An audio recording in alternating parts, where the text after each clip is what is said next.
этими вещами мелочиться нельзя. Я дал бы штуку евро нянечке, и этого разговора вообще не было. Посмотрите, что я у него вчера отобрал. Посмотрите. Ну что, у него разрешения нет? Да почему разрешение? Он сторожа на колени поставил и заставил копать себе могилу в песочнице.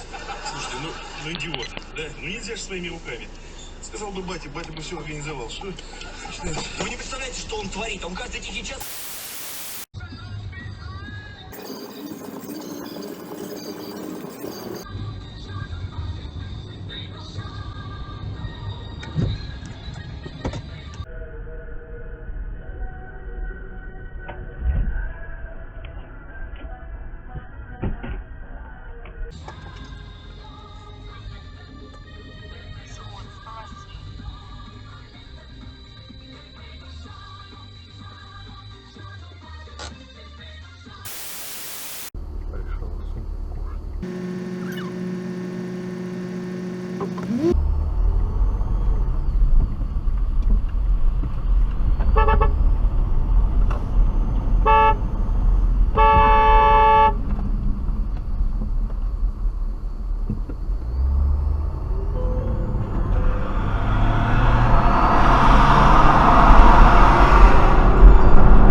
Да. Привет. Да, привет, зачем? Да все, я перезвоню. Машина меня стукнула и уехала. Вот сучара. Вон.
как